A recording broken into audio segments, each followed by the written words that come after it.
morning. Welcome po sa press briefing ni Presidential Communications Secretary Martin Andanar. Happy birthday, sir. And good morning. Thank you, Rocky. Happy birthday to you too. I would like to congratulate the new MPC officers. No, I believe that you just elected a new set of officers. Now, kung maalala nyo po, nung mga nakarang linggo, nagkaroon tayo ng bisita mula sa ibang departamento, si Secretary Vit Aguirre, si Secretary o si Solgen Joe Calida. Of course, kilala nyo na po si Secretary Salpanelo. No, so pinagpapatuloy po natin yung ating pakikipag-ugnayan sa iba't ibang departamento ng ating gobyerno. Kaya today, since yesterday was my birthday gift to you is a star-studded guest list.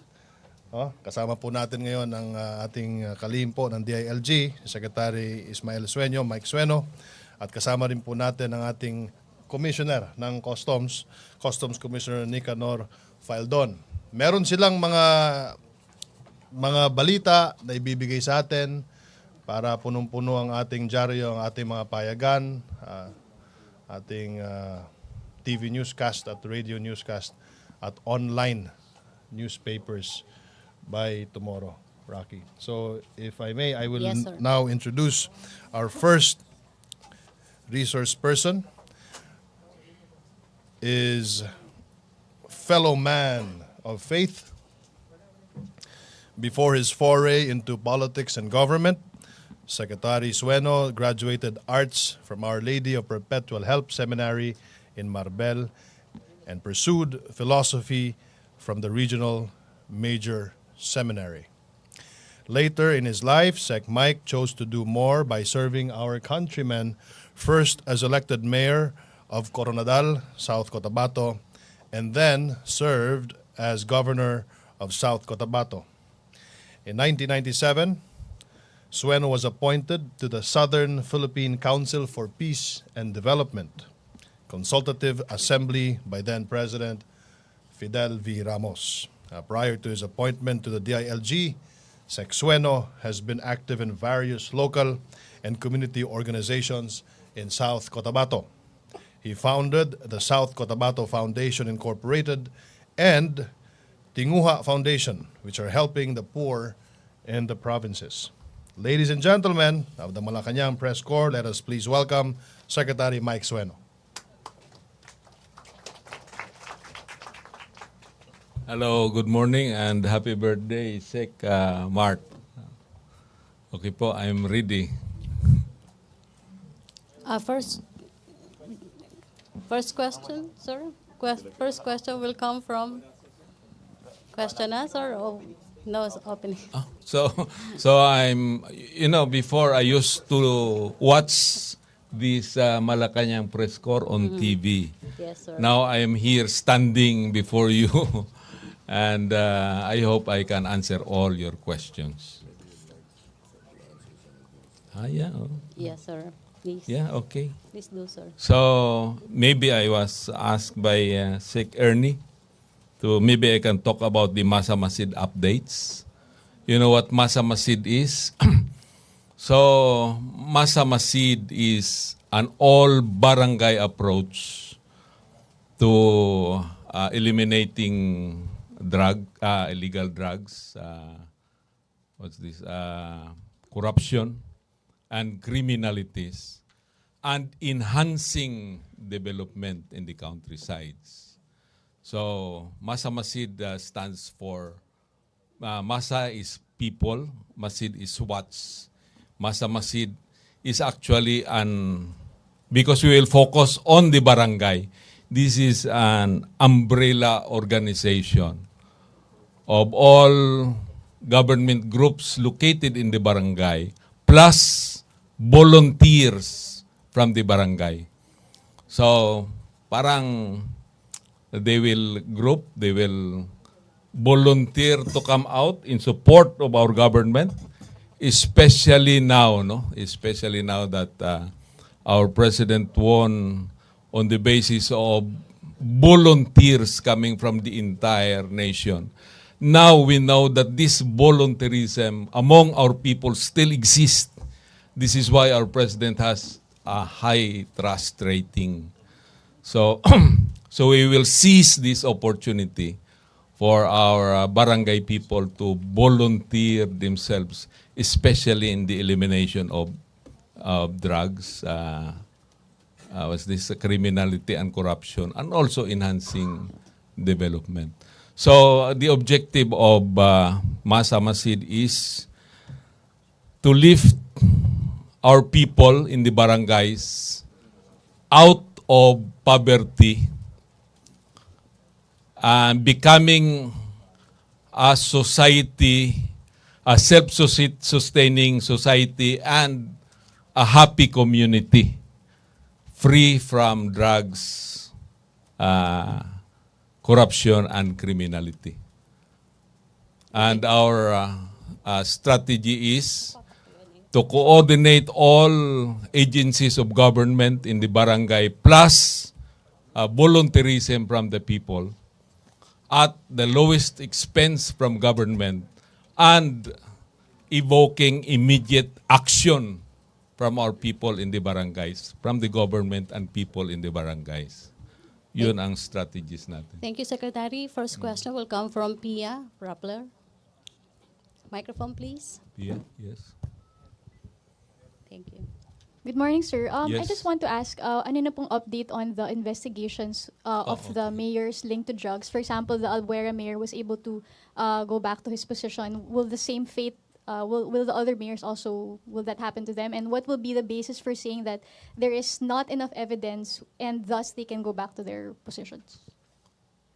You are referring to this particular mayor from Albuera?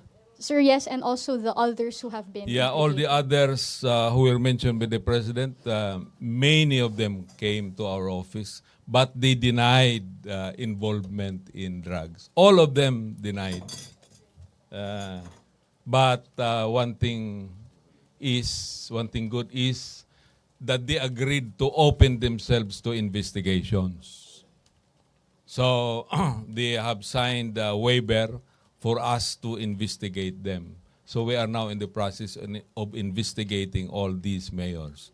As to the mayor of Albuera, he is back to his office because I spoke to General Bato yesterday. He said that there is no warrant of arrest yet issued against him. But the CIDG has already filed cases of illegal possession and the possession of 11 kilos of shabu. And we are just waiting for the warrant of arrest to come out to arrest him immediately. Follow-up question, Maricel Halili, TV5. Hi, sir. Good morning. Yes, How good about, morning. sir, the 5 narco generals? Are you Well- going to file cases against them? For the two, maybe I can already mention Pagdilaw and Tinio, Generals Pagdilaw and Tinio. We are ready with a prima facie case against them, which I will sign when I get back to my office. As for General Diaz, we are finalizing the evidences against him because he was assigned in Region 6, while Tinio and Pagdilaw were assigned here in Metro Manila. So it takes some time for us to really gather evidences against General Diaz. But we are sure we have the goods against him.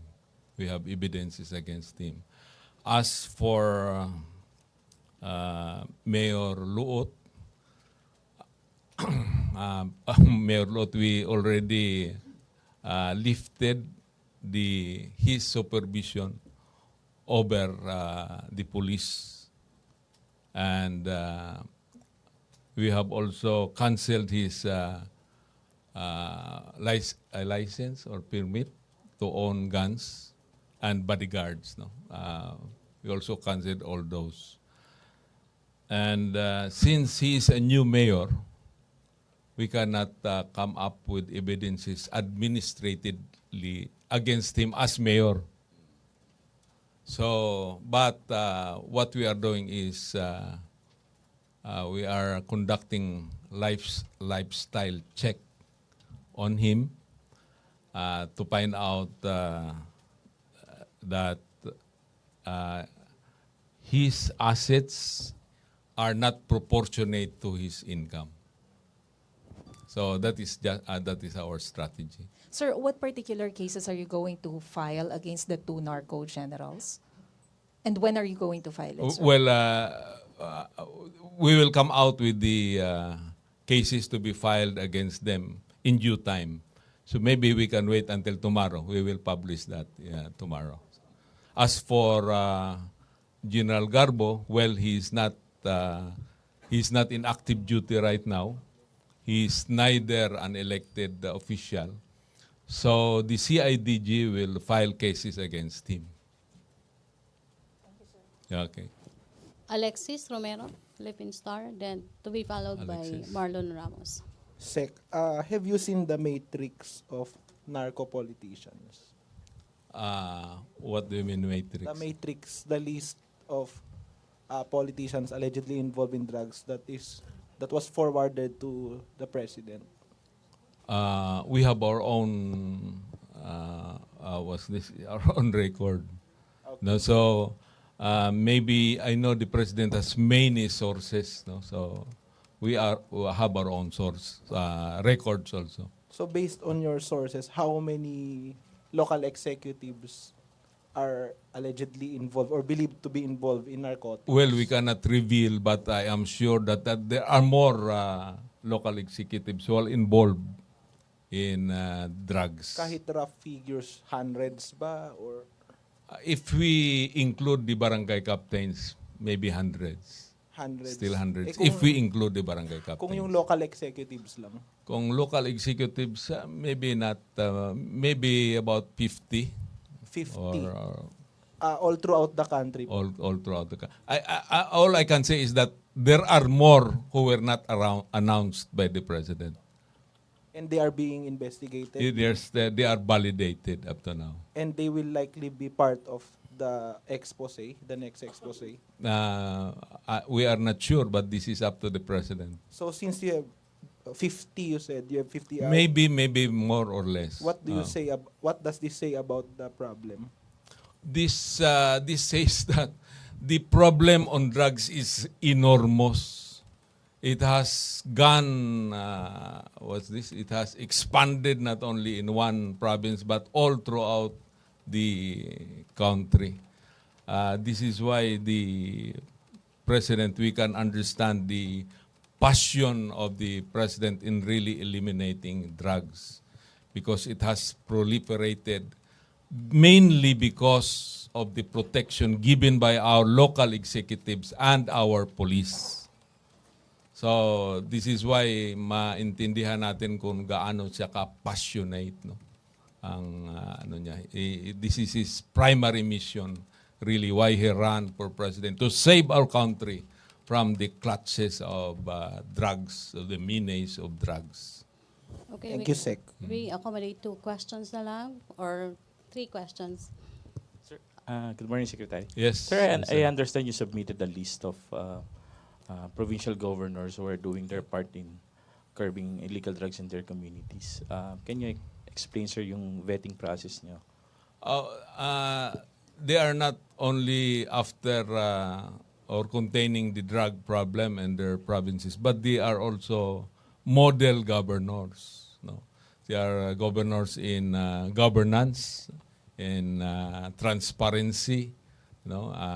They are awardees, and they are good in the disaster preparedness, and they have made their provinces competitive when it comes to business. These are model leaders, model local executives, so that the president is not only exposing the bad guys, but also the good guys in government.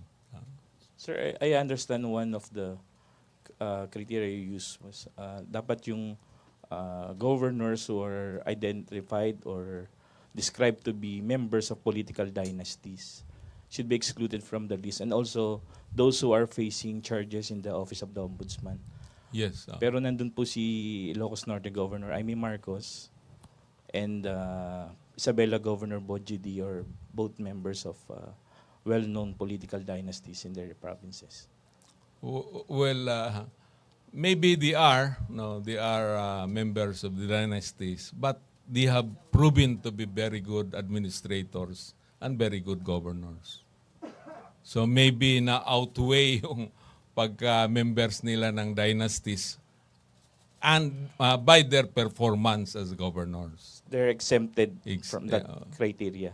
Not really, but they still remain as having dynasties in their respective provinces. But they are well known to be good administrators. Sir, maybe we know, sir, anong particular award yung bibigay sa kanila and kung may bibigay ba sa kanilang some form of assistance as part of the recognition? Not yet. But as per record, these are the governors, list of governors who have done very good to their provinces. So sa listahan, pero we are not giving them extra bonuses by being announced as the good guys in government. Sure. So we are not giving them awards. Sir, magiging ano ba, no? regular basis, and will you also recognize mayors and other local officials? Maybe next week we will come out with good city mayors, and the following week with good municipal mayors. Good performing local executives. Thank you, sir. Thank you, Marlon. Dexter Ganibe, and then Joseph Morong. Sir, follow up lang dun sa Yes po. war on drugs. Yes. May complete list na po tayo kung ilan yung mga tauhan natin sa PNP na nasusugatan or nasawi dahil dito sa war on drugs. Hindi ko, I am sorry, I do not have the list yet, no. Or numbers of... We expect the list to come to my office pretty soon. But right now, we do not have the list yet. Last na lang, sir. Follow up Yes, lang. yes. Dun sa kay Retired General Garbo, do we have the whereabouts of the general now? Well, that is highly confidential, so we cannot reveal that, no. So last question coming Yes. from Joseph Morong, GMA 7. Sir, just on the two, si General Pagdilaw and Tino, what's our basis for saying that you have prima facie evidence against the... That's why let's wait until tomorrow until I sign it and we will make it public. Sir, Perhaps tomorrow. Tomorrow na yan, sir. Yes, okay. Pero in drug involvement nila yan, sir, no? I mean, their role? Yes, their role in involvement and their involvement in drugs, because this is the basis of the pronouncement of the president. Sir, yung sa si Mayor yung sa Albuera, why was he allowed to return to his post in the first place? Mayor of Albuera? Yes, sir. Because there is no warrant of arrest issued against him yet. Mm. So this is why the CIDG has already filed cases against him, and we are waiting for the arrest warrant to be issued. Sir, hindi naman yung tatakas or something? Hindi naman. Siguro. May commitment man not to? Oh yeah, oo. May mga policeman tayo doon. Okay, sir. Thank you. Thank you, Joseph. Secretary Andanar. Thank you, Secretary Sueno. Thank you. Thank you very much. Dagang salamat, Secretary Mike Sueno. Thank you so much for gracing our media briefing today. On to the next. Resource person is a man of great courage and conviction, a nationalist and patriot. Commissioner Nick Faldon started his career in the military as a third-class trainee of the Naval Combat Engineering Brigade, formerly Naval Construction Brigade, or CBs, and was called into active duty by the Philippine Marine Corps in 1992. In this life, every one of us is given a choice, but the choice of Commissioner Nick is what separates greatness from the ordinary. And Commissioner Faldon chose the former by choosing the more difficult path of refusing a plea bargain from a sitting government. We are thus confident that such moral conviction will see this Batanes-born, who had been awarded a Gold Cross medal, among others, through as he heads the Bureau of Customs. Commissioner Nick has 23 years of government service before rejoining the administration of President Rodi Duterte. Ladies and gentlemen of the Malacanang Press Corps, please welcome Commissioner Nick Faldon.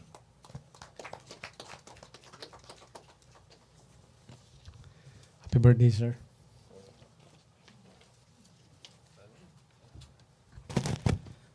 Yes, after 50 days, I believe we have to report to the people kung ano yung nangyari na sa customs.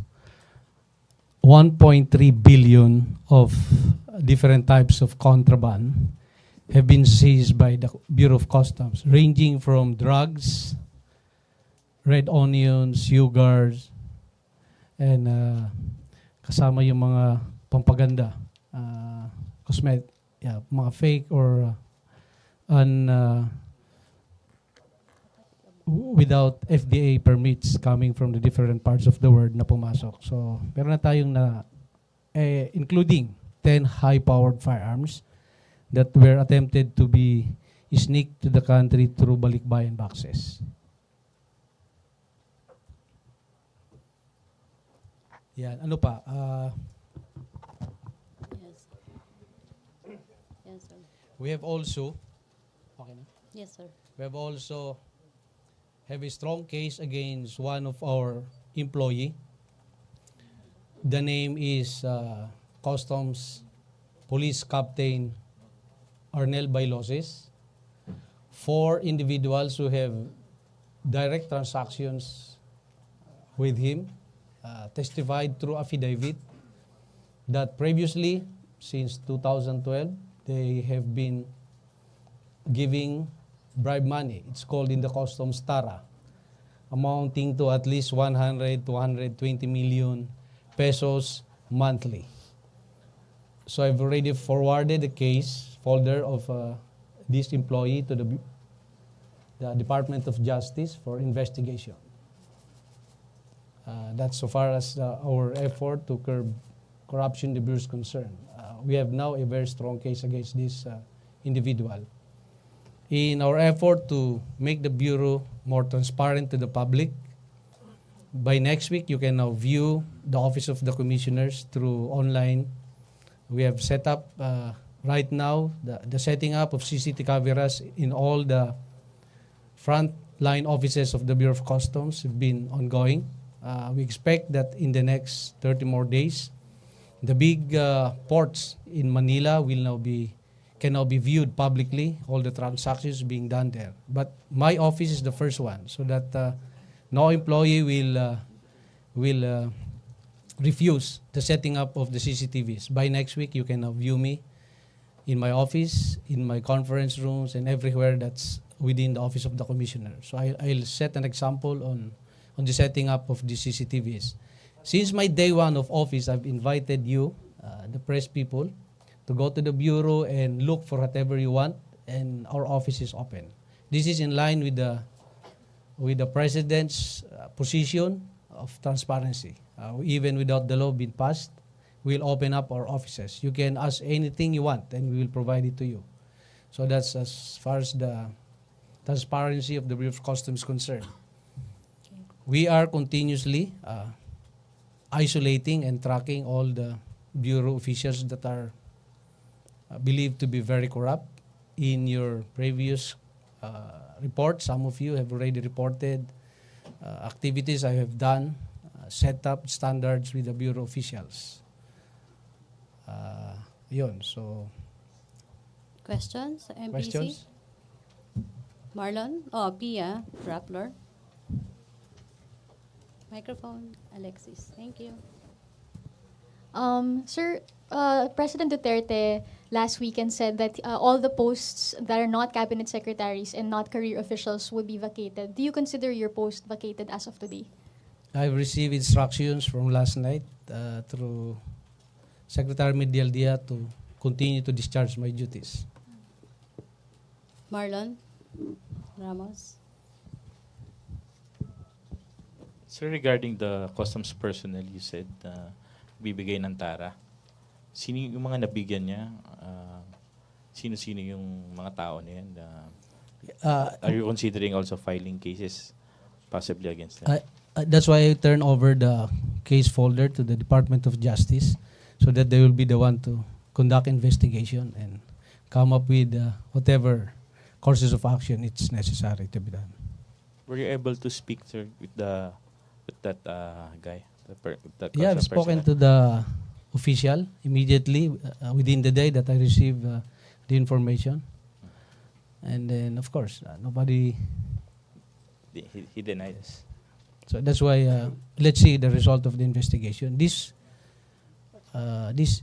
The affidavits was given to me in the first week of July, immediately when we assumed. This is a result of a follow-up investigation I conducted after I apprehended at least 88 containers of red onions. So I follow up on the smuggler, and because of the smuggler, he was able to reveal to me the people who've been facilitating the smuggling commodities in the country. And that's the result of my investigation. So he named 2 people. One is a subordinate. That's why I have immediately recommended to the Department of Justice the conduct of investigation. So this has been an investigation in place since 30 days ago already. So we did not break it to the news so that the investigation can be conducted properly. Thank you, sir. Dexter Ganibe. Sir, follow-up dito sa binunyo yung mga pangalan kay Bailosis. Pending the investigation, ano po yung order niyo po sa status niya as one of the employees ng BOC? We are awaiting for the recommendation of the DOJ how to handle the case. So, pumapasok pa rin siya sa work as of this time? Yes. Okay, any more questions? Alexis Romero, Philippine Star. May we know, Commissioner, what's your revenue target for this year? It's around 406 billion. 406 billion. Now that we are now in August, what are the indications of the revenues for the second quarter? Third quarter. Second quarter kasi June, tapos na yung June, di ba? Yeah. So ano yung, meron na bang figures for June? In the past 30 years, 20 years, there's only 1 year that the BOC hit the target. Okay, we should understand that. So this year is not an ordinary year. It's a normal year for the BOC, meaning it's behind the target. Now in the first semester, 2 quarters, it's how many % below the target, and then we are picking up in this month. So we're hoping we can recover up to December. But that's the direction of the collection. We are improving in this month, but in July it's very low, as low as the other month of the year. So what's the likelihood that you will reach the target for 2016? We will work hard to at least reach the target, but it's really just one of the mandates of the Bureau. But is it doable, the target? I think it's doable. It depends on our ability to address the other issues that will improve the revenue collection. How optimistic are you that you will reach the 2016 target? When we talk about BOC, some people really try to rate the performance of BOC on the revenue collection. We can bring in a lot of commodities and reach the target, but we might sacrifice our mandate of border security. That's why we have this balikbayan boxes inspected. We have controlled the delivery of these 10 high-powered firearms. We have to make sure that we will not just bring in commodities here so that we can hit the target at the same time we sacrifice one of our mandate, that is border security. So if you are going to rate the Bureau of Customs based on the tariff or the revenue collection performance alone, then we'll be missing in our two mandates. That's border security and trade facilitation. Okay, thank you, Commissioner Faldon. Secretary Andanar. Thank you, sir. Thank you, Commissioner Nick Faldon. And the good news is Commissioner Nick has agreed to give his briefs, not the brief, but the briefs, the news briefs, here at the Malacanang Press Corps. Right, Nick? Yeah, so once in a while he will be reporting here. Also, the LG Secretary Mike Sueno will be reporting also his accomplishments here at the Malacanang Briefing Center. And now we continue with normal programming. The next resource person is the most resourceful. It does not need any introduction, but he is a man of God. May we welcome our the mainstay, the main anchor of this press briefing room, spokesperson Abella. Sir, it's your turn already. I'm sure you have more questions. Thank you, Secretary Andanar, Secretary Sueno, and Commissioner Faldon. Thank you. Sir? Any statement, sir?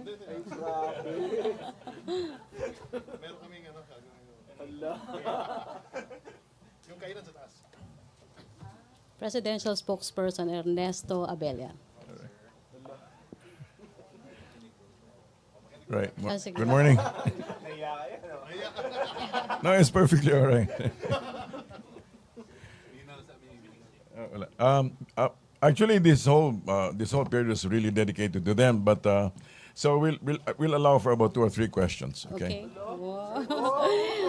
First question will come from TV5, Maricel Halili first. Hi, sir. Sir, I just would like to clarify the statement of President Duterte with regards to United Nations. When he said that maybe it's about time for the Philippines and the UN to separate, what does he mean by that? Well, basically, he was really just reiterating the fact that he was reiterating national sovereignty and the fact that he did not welcome interventions or what you would consider meddling. But the entire process of decoupling is not decoupling is not. What's her name? Gwyneth Paltrow used it. Is not to be taken lightly. But he was basically stating the fact that the Philippines is a sovereign nation and should not be meddled with. But, sir, what will be the possible implication of this? I mean, to our relationship to other countries, other members of UN, or the UN per se? Well, we are not decoupling, I said. I mean, it was simply a matter of record. It was a statement. He was simply stating the fact that the Philippines is sovereign in itself. But is the president willing to undergo in any kind of investigation, or at least to answer the questions of UN? He welcomed it, right? Thank you. Follow-up question? Joseph Morong, to be followed by Marlon and then Alexis. Sir, you said that that statement underscoring our sovereignty should Yes. not be taken lightly. Yes. But also you said that we are not separating from the UN. I said correct? basically it was not a statement of, it was a way of stating. It was a way of stating that the nation is sovereign. Okay. It was not a statement of fact that we are leaving. So no plans at all, sir. I said, let me backtrack, okay? Just to be sure, sir. Let me backtrack. That it was basically a statement stating that we are a sovereign nation. Okay. No intention to get out of it. Just to be clear, sir. Okay, let me just put it this way. He said that basically it was a statement of sovereignty, period. Okay. Ina Andolong, CNN Philippines. Hi, sir. Yes. Sir, so how would you then describe the statements of the president? Then, I mean, he was talking about possibly taking back or stopping our payments to the UN, if only to start our withdrawal from the UN. How would you describe that? I mean, was it a spur of the moment It was not comment? spur of the moment. I mean, out of anger? Ano po ba? Basically, it's a way of explaining. You have to take it within the context of his conversations with the press, right? He's well, kung kukunin mo yan, you get the core of this statement, okay? And this is all a matter of explaining his basic core statements that as a sovereign nation, we cannot be meddled with. Okay, he also used the term inutile to describe the UN. How would you then reconcile that? I mean, does he not recognize, let's say, aid given to the Philippines No, he by talks the about, UN previously? No, I don't think he was referring to that. He was referring exactly to the way that the UN well, inutil. That was the term that he used, inutil. No, that in terms of effectivity in implementing force, for example, when they're, for example, intervening in conflicts, international conflicts. Lastly from me, he called out the UN head basically here. Rapporteur. Yeah, and also when he was talking about parang protocol issues back Oh, in yes, daw, okay, hindi, right. he wasn't informed by the Yes. UN maybe representative here. Is there now any effort to reach out to that? I believe resident coordinator ang meron tayo dito sa Philippines to clarify. Having said what he said, it's now incumbent upon the other person to respond to that statement. Thank you, sir. Any other question like to? Ace Romero. Wait, UN? Wala ba kayong concern since yung Philippines is one of the most prone to disasters, and then yung UN tumutulong sa atin tuwing may disaster? This is not to negate. No, we're not negating anything. We're not negating support. We're not negating aid. We're not negating all of those things. The president was simply stating the sovereignty of a particular nation. What do you think are the advantages of leaving UN? I do not have any opinions about that. Okay, there are no advantages or disadvantages. The president did not mention that. Mardon Ramos? Sir, the president agrees with the UN and all other human rights advocates that dapat yung due process must be upheld in dealing with criminals in enforcing the laws. Why does he consider the UN statement against extrajudicial killings as meddling with his governance? Simply because we are able to handle our own investigations. And he, in fact, if you notice his statement, if you took it in particular, he was referring to the fact that the United Nations seemed to be singling out the Philippines in particular, and he was actually referring how come you don't make human rights statements about, for example, U.S. Actions against blacks, So in other words, he was basically just reiterating the fact that these things are within our ambit.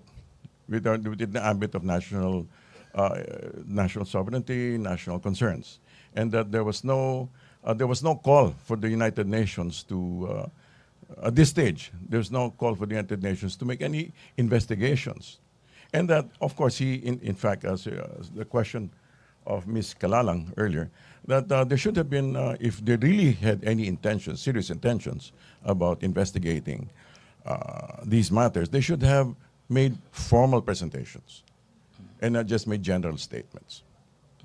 So does the president consider any statement which he considers as against his policy as meddling, as interference? As I stated, he said the United Nations, being a public institution, should have made formal representations because we also are a formal institution. It's not the statement that he was referring to. It was the fact that they were making statements out. They were just simply making statements without having made formal representations with the nation, with the president himself.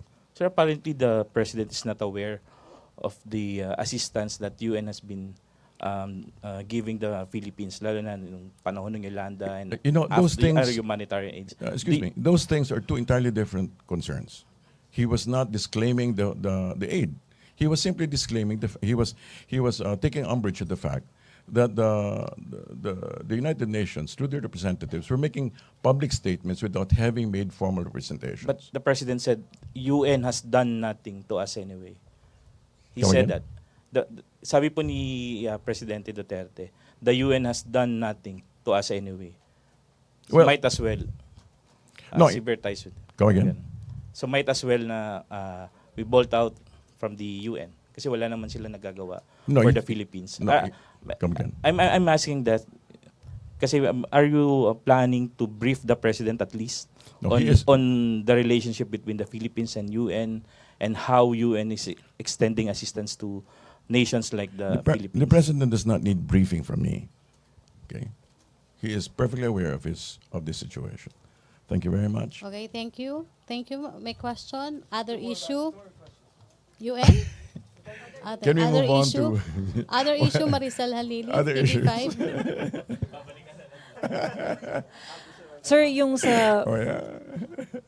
Sir, Yes. hello po. Sir, yung klaruhin ko lang po yun sa instruction ni President Duterte na yung mga presidential appointees should consider yung kanilang mga position na vacant starting today. Sino-sino po ba yung sakop nito? Is he talking about all the appointees? As per update according to Andanar, that this refers to appointees from the past administration, and that with the exception of 2 that were actually addressed, it does not apply to the current appointees. Aquino and... The Joseph, holdovers, please yeah. use the microphone, please, Joseph. No, basically that is this refer to well, as you would say, holdovers, but basically these are appointees from the past administration, and does not refer to appointees of the current administration, except those who have been made reference to. Okay. So you mentioned there were 2. Sino po yung... No, they made reference to. Okay. So akala ko may dalawang Di ba? tao. It's a dangling participle. So sir, ilan po yun na hanggang ngayon ay nasa holdover capacity pa rin from We don't have the numbers. Okay. So sir, yung sa LTO and LTFRB, will they be called to the cabinet meeting later? I'm not sure about the process, but they have been referred to. So yung sa LTO, LTFRB, sir, Come again? I'm not sure now. Okay. Okay, thank you. Follow-up, clarification, and then follow-up. Sir, pwede pa ba kahit dalawa lang before si Sir may... Sige. So, unahin natin si Weng de la Fuente. Yung babae mo. Sir, clarification with the ceasefire announcement. Kasi it seems dun sa briefing po ng presidente ay hindi pa niya alam kasi he said that he will consult the defense and the military No, he said officers. he did make in other words, it's not just the date is here, let's go on. You know, he said it had to be what do you call it? It had to be reviewed, but I'm sure they will act on it as soon as possible. So the announcement was made with the approval of the president. Which one? The restoration of the unilateral ceasefire. Kasi it was announced Saturday by Secretary Doresa, but during the early morning briefing with the president, parang hindi pa niya alam kasi hindi pa niya alam kung kailan i-restore yung ceasefire. No, he was aware. He was aware of the restoration, except that there were some details that needed to be worked out. So the announcement was known by the president. When He was aware of the promise to restore it, but there had to be some items that needed to be worked out. That's why he said we will review. So going back to UN, sir, are we going to pull out our troops? We're not making any drastic moves regarding those matters. All right. Okay. Thank you, Weng. Last question na. Dexter Ganibe and then Joseph Morong. Last 2 questions. Microphone, please. Kay Dexter. Sir, follow-up lang dun sa vacancies. Binabanggit na yung mga appointments, holdover appointees nung nakaraang administrasyon. Tama po, ano? Come again? Yung sa mga vacancies na kailangang, ano? What about the vacancies? Yung in-announce ng Pangulo na yung mga appointees na ma-vacant yung kanilang mga posisyon. So what is the question? Hindi po ba meron tayong administrative order number 1 stating that until July 30 lang yung mga nag-hold over. Alright, okay. So ibig sabihin ba nagtuloy-tuloy po sila? And kasama din po ba yung binabanggit na past administration ng mga appointees? Kasama din po ba dito yung mga yung kanilang termino ay fix? Meron po, there's going to be a review of those who have tenure. heads of agencies who have tenure, they will also be reviewed. Okay. Thank you. Dexter, final question. Raymond Tinasa. Sir, good afternoon. Sir, just your reaction to the ongoing Senate investigation of Senator De Lima, and are you aware if the President is watching, monitoring what is going on the Senate hearing? He most probably is. Thank you. Okay, thank you Malacanang Press Corps. Thank you Presidential Spokesperson Ernesto Abella. Back to our main studio sa Radyo ng Bayan at PTV. Decoupling.